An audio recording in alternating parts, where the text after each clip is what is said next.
Good day, everyone. I am happy to present to you the first captive rearing attempt of a tiger beetle species from the Philippines, a project supported and funded by the Coleopterist Society through the Youth Incentive Award Program.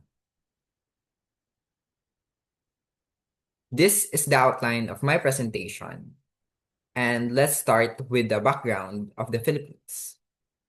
The Philippines, where I come from, is a country situated in Southeast Asia. It is considered to be a mega diverse country and a biodiversity hotspot. This means that although the Philippines boasts a lot of endemic and unique species, it is unfortunately challenged with threats of habitat loss like deforestation. In terms of its beetle fauna, it is home to around 8,000 species.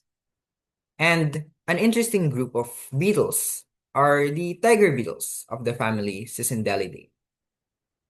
In the Philippines, there are more than 155 species and subspecies, and 83.87% of which are Philippine endemic. And of that, 76.92% are island endemics. Tiger beetles are important as they are bioindicators and have proven to have important conservation potentials. For example, tiger beetles have been used to identify hotspots for conservation, and they have been used to just justify the establishment of a protected area in the Philippines. They have also been listed as some species have also been listed as endangered in the IUCN Red List, like the Tupoteca Peter Taylori. In the Philippines, much of the research is focused or centered around the taxonomy of these beetles, and much of their biology remains unknown. Interestingly, the Philippines does not only have terrestrial species, but also arboreal species as well, one of which is the newly described Neocularis anischenkoi, which I happened to discover in my cousin's backyard. This project gave me the opportunity to describe the larval stages of this species. And with that, I proposed this current project, to extend my interest in the larval stages of um, different or other species of tiger beetles in the Philippines. So this project wants to achieve the following. First, to rear tiger beetles from egg to adulthood. And second, to document their life history. For this project, I started off in attempting to rear the species Calumera lacrimosa, a widespread species in the Philippines, which makes it a good starting point for the project. This is the outline of my methodology. The rearing setup is based on Gwiazdowski and colleagues. And for the collection, I collected adult specimens and native substrate from a cornfield in Pozorobio, Pangasinan, in the island of Luzon, the Philippines. I collected adult specimens using a butterfly net and placed them in individual containers for transport. I have also collected native substrate to be used in the rearing containers. For the adult setup, my father and I constructed rearing bins, as you can see here, and I fed them with wild caught um, insects, primarily nymphs of grasshoppers that I immobilized. For the larvae, I transferred them into cylindrical tubes as rearing containers, and I fed them with immobilized um, fruit flies, wild caught fruit flies that I refrigerated. For the preservation, I preserved the adults once they died naturally, and I preserved them in ethanol. For the larvae, I preserved representative or voucher specimens of each larval instars by fixing them in hot, soapy water and preserving them ethanol for the long term. Currently, I am imaging and describing the uh, larval specimens. I have made initial visit to the National History Museum of the Philippines, and I use their scanning electron microscope to create photomicrographs of the specimens. Unfortunately, due to my workload in the university, I am yet to make follow-up visits to continue my work. Hopefully, next year I will be able to visit again and continue describing the specimens, imaging and describing the specimens. Nonetheless, I have made some great progress in the results, and this is the timeline of the events that have occurred. Overall, it took around 200 days from for the beetle to develop from egg into an adult beetle.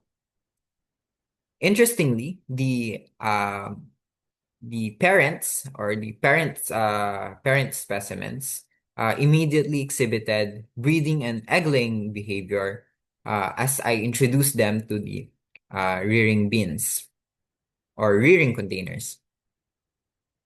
And here is the image of the first and only specimen that I managed to rear into adulthood.